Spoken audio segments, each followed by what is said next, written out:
नमस्कार, मैं हूं श्वेता झा और आप देख रहे हैं आज तक। देश में ओमिक्रॉन का पहला केस 2 दिसंबर को आया था और तब से लेकर लगभग 15 दिन में ओमिक्रॉन ने देश के 12 राज्यों में एंट्री कर ली है। अब कोरोना वायरस का ओमिक्रॉन वेरिएंट भारत के खिलाफ अपनी सेंचुरी पूरी कर चुका है। ऐसे में इस बार अभी से सावधानी बरतने की जरूरत है।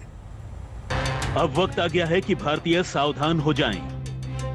वक्त आ गया है कि जो लापरवाही मास्क पहनने या सोशल डिस्टेंसिंग में बरती जा रही थी वो छोड़ दी जाए। वक्त आ गया है कि ओमिक्रॉन को गंभीरता से लिया जाए, क्योंकि वो दिन हम सब ने देखा है जब डेल्टा वेरिएंट के दौरान बरती गई लापरवाही से देश में हाहाकार मच गया था। अस्पतालों में भी जगह नहीं थी, ऑक्सीजन सिलेंडर के लिए लंबी लाइनें थी और शमशान घाटों पर आग बुझ नहीं पा रही थी। मात्र 15 दिनों में कोरोना वायरस के ओमिक्रॉन वेरिएंट ने 100 से ज्यादा मरीजों को अपनी चपेट में ले लिया है। ये कितना खतरनाक है, ये अभी तक पुख्ता तौर पर नहीं कहा जा सकता है, लेकिन ये डेल्टा से ज्यादा संक्रामक है। ये बात हर वैज्ञानिक मानता है। उदाहरण के तौर पर दिल्ली को लीजिए। कल दिल्ली में 10 केस थे और आज 20 से ज्यादा केस हैं। आपको ये भी बता दें कि तकरीबन 40 सैंपल्स का जीनोम सीक्वेंसिंग हुई थी, उसमें से तकरीबन 10 पॉजिटिव मरीज मिले। साफ तौर पर सतर्क रहने की ज़रूरत है और डरने की ज़रूरत नहीं है, लेकिन तभी बचा जा सकता है जब अलग अलग तरीकों से हम अपने आप को बचाएं। इन सब के बीच दिल्ली सरकार लगातार तत्पर है, एक के बाद एक कड़े कदम उठा रही है ताकि कम से कम राजधानी में दहशत न फैले। अचानक से बढ़े कोरोना के मामलों ने केंद्र और राज्य सरकारों को परेशान कर दिया है। तमाम तैयारियों के बावजूद दिल्ली में ओमिक्रॉन ने अचानक रफ्तार पकड़ ली है।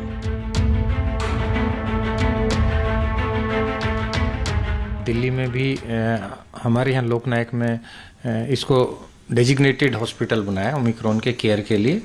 अभी हमारे पास 10 पेशेंट्स ओमिक्रॉन के एडमिट हैं, जो कि जीन सीक्वेंसिंग से कंफर्म हुए। देश के ही कई वैज्ञानिक इस बात की आशंका जाहिर कर चुके हैं कि जिस तरह से डेल्टा वेरिएंट संक्रमण की दूसरी लहर के लिए जिम्मेदार था, ठीक वैसे ही ओमिक्रॉन वेरिएंट तीसरी लहर ला सकता है। इसका शुरुआती ट्रेलर दिल्ली में दिखा है। दिल्ली में 14 दिसंबर को ओमिक्रॉन के 6 केस थे, 15 दिसंबर को 8 हो गए, 16 दिसंबर को ये संख्या 10 हो गई, 17 दिसंबर को ये संख्या 22 है। देश में इस वक्त सबसे ज्यादा केस महाराष्ट्र में हैं। यहां अभी तक 30 से ज्यादा मामले आ चुके हैं और धारा 144 लगाकर लोगों को सोशल डिस्टेंसिंग का पाठ पढ़ाया जा रहा है। ओमिक्रॉन के बढ़ते केसेस को देखते हुए मुंबई पुलिस ने बचाव के तौर पर धारा 144 मुंबई में लागू कर दी है। आपको बता दें, दिसंबर 16 से लेकर दिसंबर 31 की रात के 12 बजे तक यह धारा मुंबई में लागू रहेगी। इसके तहत 5 से ज्यादा लोग एक जगह पर जमा नहीं हो सकते। जहां पर भी कोई पब्लिक गैदरिंग होने वाली थी उन्हें कैंसिल कर दिया गया है और इसके अलावा जो भी इवेंट होंगे उन इवेंट्स में सिर्फ 50% लोगों को अलाउ किया जाएगा। हालांकि बावजूद इसके कोरोना संक्रमित मरीजों की संख्या बढ़ी है। कई सेलिब्रिटी कोरोना वायरस की चपेट में आ गए हैं। ये तस्वीर मुंबई के पाली हिल इलाके की है। इसी वास्तु बिल्डिंग में आलिया भट्ट रहती हैं। बीएमसी के कर्मचारी बिल्डिंग को सैनिटाइज कर रहे हैं। दरअसल आलिया करण जौहर की उस पार्टी में थी जिसमें करीना कपूर आई थी। करीना कपूर हाल ही में कोरोना पॉजिटिव पाई गई हैं। 8 दिसंबर को करण जौहर के घर जो गेट टुगेदर हुआ था, उसके बाद कोरोना संक्रमण के केसेस सामने आने लगे थे, जहां पर सबसे पहले सीमा खान जो सोहेल खान की पत्नी हैं उनको कोविड पॉजिटिव पाया गया। उसके बाद ऐसे कितने ही लोग थे जिनको कोविड पॉजिटिव पाया गया और बीएमसी अलग अलग जगह उसके बाद सैनिटाइज करती है और सैनिटाइजिंग करने पहुंचती है। ऐसे में आज बांद्रा के पाली हिल इलाके में बीएमसी पहुंची है। वास्तु बिल्डिंग में ये आलिया भट्ट का घर है और यहाँ कुछ ही समय पहले बीएमसी के कर्मचारी और एक सैनिटाइजेशन व्यक्ति जो पीपी किट पहना हुआ था वो यहाँ पहुँचा था और उन्होंने इसके प्रीमाइस को जो है वो सैनिटाइज किया है। अगर बीएमसी की माने तो बीएमसी का कहना यह है कि सैनिटाइजेशन इसके लिए किया गया है क्योंकि जिस वक्त से संक्रमण फैला उस वक्त आलिया भट्ट पार्टी में थी और सबसे ज़्यादा हाई रिस्क कॉन्टैक्ट जो है वो मानी जा रही है। ऐसे में इसी के लिए ये सैनिटाइजेशन उनके घर के बाहर किया गया है। विदेशों से आने वाले लोगों की सख्त स्क्रीनिंग और कोविड टेस्ट किए जा रहे हैं। बावजूद इसके कोरोना संक्रमित मरीजों की संख्या और खासकर ओमिक्रॉन से प्रभावित मरीजों की संख्या बढ़ी है। तेलंगाना का हाल भी कुछ अलग नहीं है। तेलंगाना में शुक्रवार तक 9 ओमिक्रॉन के केसेस सामने आ चुके हैं। केसेस की लगातार बढ़ती संख्या ने तेलंगाना हेल्थ डिपार्टमेंट को अलर्ट कर दिया है। अब तक राजीव गांधी अंतर्राष्ट्रीय एयरपोर्ट पर करीब 6000 से ज्यादा अंतर्राष्ट्रीय पैसेंजर्स को स्क्रीन किया गया है। इन पैसेंजर्स की स्क्रीनिंग के दौरान ये नए मामले सामने आए हैं। 8 केसेस में से मात्र 2 केसेस ऐसे हैं जो हिंदुस्तानी मूल के हैं, बाकी केसेस विदेशी मूल के पेशेंट्स के हैं। देश के 11 राज्यों में कोरोना के ओमिक्रॉन से पीड़ित मरीज सामने आ चुके हैं और वो भी केवल 15 दिनों के अंदर। यानी डेल्टा के मुकाबले ओमिक्रॉन वेरिएंट कहीं ज्यादा तेजी से फैल रहा है। इसीलिए पूरे देश को अभी से एक्स्ट्रा खबरदार रहना होगा। दिल्ली से रामकिंकर सिंह, हैदराबाद से आशीष पांडे और मुंबई से दिव्येश सिंह के साथ पारस दामा, आज तक। अब खुद अंदाजा लगाइए कि सबसे ज्यादा वैक्सीन कवरेज वाले देशों में शामिल अमेरिका और ब्रिटेन को ओमिक्रॉन ने इतनी बुरी तरह जकड़ लिया है, तो भारत जैसे देश में ओमिक्रॉन अगर बेकाबू हो गया तो कितना नुकसान हो सकता है। कोरोना के इस नए वेरिएंट को दुनिया के देशों ने सबसे घातक वेरिएंट मानना शुरू कर दिया है और इससे निपटने के तरीके खोजे जा रहे हैं।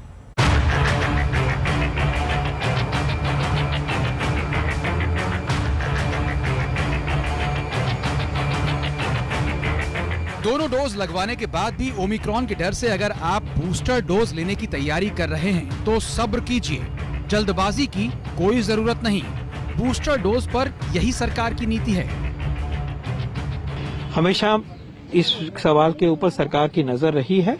साइंटिफिक इवैल्यूएशन, डेटा एनालिसिस, ये सब कंटिन्यूसली दिया जाता है और इसके बारे में जो फैसला साइंस ड्रिवन होगा वो टाइमली फैसला लिया जाएगा। बूस्टर डोज को लेकर भारत सरकार की नीति अभी भी वेट एंड वॉच वाली है।